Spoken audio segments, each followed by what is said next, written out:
Hi, this is Sylvia, and I wanted to spend a few minutes with you today talking to you about something that I've been thinking about a lot. And it's really about beliefs and thinking.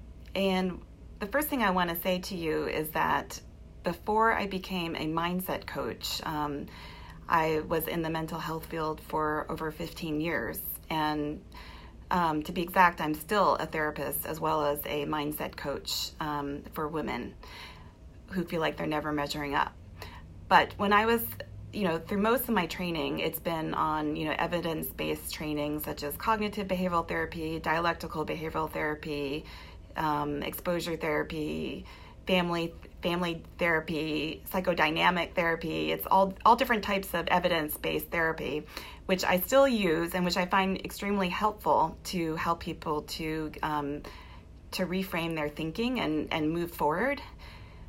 But since I've become a coach, I've also started to get into some other directions, which are a bit more woo-woo, but which are really fun and which I love. And so that includes law of attraction and, reading more about quantum physics and reading about universal laws and energy as well. Like, having the belief that everything around us and that we're made up of energy and that we vibrate at different frequencies. So this is stuff that, sounded really weird to me when I first started getting into it, but which I find so kind of exciting. And it connects really well to my, my previous knowledge as well. So today I wanted to talk to you about belief plans. There's something that I learned about through a podcast episode. I'm also a podcast junkie. And it was an episode with Stacey Bayman, who has a podcast called Make Money as a Life Coach. And she's one of Brooke Castillo's students. And Brooke Castillo is the founder of Life Coach School or something like that. And she has her own podcast, which I really adore. So what Stacey was saying was that she was talking to her students and encouraging them to get rid of their to-do lists and create a belief plan instead, and to take action from the belief plan. And so I want to talk to you about what that is and how to do that and why you should consider it. And so what is a belief plan? So I'm going to read this to you because I want you to get it right and understand what I'm saying. So it is a plan. So you plan what you're going to do from the place of being in the belief of the person who already has the result you want. And so you're thinking from the standpoint of the beliefs of that person while you're taking that action today. So there's a goal that you have, like you need to have some kind of goal or dream that you want to go towards. And instead of approaching it from today, you are approaching it as if you've already accomplished it. And you're taking action today from that standpoint. And really what that does is that it creates the energy, and the vibration that you need to be able to manifest what you want and to take action from that place. So I'm going to give you two examples of ways to use this or how it could be used. So example one, let's say that you want to publish a book and you've never written one before. And so your thoughts at this point, or your beliefs, and beliefs are essentially thoughts that you keep thinking, and they're just thoughts, and you can change them, and that's what I'm encouraging you to do if they're not serving you. But let me get back to this. So the thought that you might have is, I'm not sure that anyone wants to read my book. I find it really interesting, but who knows if I can stay disciplined enough to write it and finish it. And so you can, find out like what you need to do to write a book and, set aside the time that you need to do it. Hi, Tanny. But you may not be able to, you're coming from this place that I don't know exactly what I'm doing and I'm not sure I'm going to know what I'm doing, but I'm going to try. Or you could come from a place of having already written that book. Hi, it's good to see you.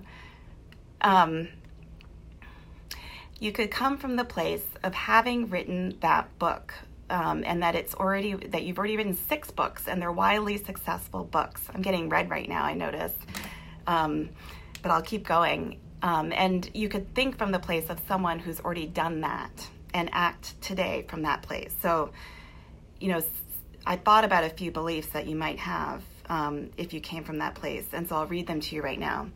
So I have important information to share that is uniquely mine. There are people out there who are waiting to read my book right now, and I have everything I need within me to write this book right now. So let's say that you put those new beliefs out there, you write them down, you read them to yourselves, and you read them and think them and believe them really in your body as you take action and do the things that you need to do to create the book you have. It feels very different on an energy level from, when you were thinking, I'm not sure if I can do this, and I'm not sure if anyone wants to read this, even though I find it really interesting myself. So the second example I want to give you is, let's say that you want to lose 10 pounds and maintain it effortlessly. And you know exactly, so the thinking that you have right now is, I've done it before, so I know I can do it, but I don't know if I can keep it off. And then you might also think to yourself, I'm not sure if I'm disciplined enough to lose the weight, but I'll try. And then you might decide to take action steps from that place. Like, you might know exactly what you need to do, like track your food on MyFitnessPal, figure out how much food that you can eat, start planning your food, prepping your meals, exercising, having an accountability buddy. So you can take those actions from that place, or you can think about how you would take action from a place of knowing or believing that you can maintain, the weight loss, and that you've done it for over 10 years. You've got this. And so, some thoughts that I was thinking of that could be for a belief plan like that could be that, hunger is normal and it's never an emergency. Hi Bree, it's good to see you. I completely trust in my ability to manage my emotions without food. And so if you think from that perspective as someone who thinks that hunger is never an emergency and completely knows that you can manage your emotions without food, and you act from that place today, then it gives you an opportunity to do. It's good to see you too. I really enjoyed seeing you. I think about you. I was actually thinking about you recently, Tanny. So you can see things from a different perspective, and a perspective that allows you to feel confident that you can do this. You can lose, that 10 pounds and keep it off. So when you're creating a belief plan, I'd say know what your results are, and then take a few moments and really imagine how you would think. And even if you don't know how you would think, how you think you would think, knowing that you've already achieved it. And then write out a few statements that you think would be helpful for you to have in that moment. And then what I want you to do is just take a moment and feel it in your body, feel it deep in your body, that this is the person who you are, and that you are acting from this standpoint. And if this is who you are, what do you need to do today to get to the goal that you have from this standpoint of having already reached it? Oh, that's good. I'm glad. If you have any specific questions around this, let me know too. Around the eating and the struggling with eating. I'm actually struggling with it too. I'm on a nutrition challenge, and so I'm working on that as well. So how do you know that this is working, like your belief plan is working? I would say 2 things. One is that you feel inspired and you're excited to take action. And you take action from a place of detachment. So you just take the action that you know that you need to do, and then you let go. Because you know you're going to reach it. That's the thing. If you know that you already have $1 million in the bank, then you don't need to worry about taking that action towards it. You're just taking it. And then the second thing is that you're seeing results. You're seeing, the things that you're wanting happen.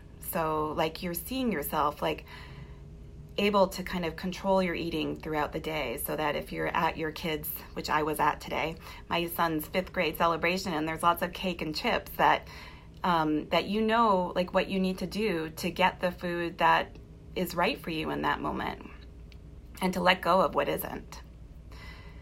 So I would encourage you to create a belief plan of 2 to 3 beliefs every single day. You might need to change them some depending on the day and what you're working on, and to really also see how that goes for you.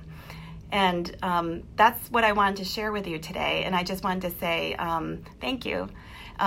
If this is something that appeals to you, and you'd like to also get more information, like not just the videos, but like more like knowledge around it, then go to my website, sylviademott.com, and sign up for my 3 mindset traps, and then you'll be on my email list, and you'll get like more content in addition to the videos, or sometimes content that doesn't go along with the videos. So that's it, and I hope you have a wonderful, wonderful day. I'm Sylvia DeMott, and you can find me at sylviademott.com. Thanks for watching. Bye-bye.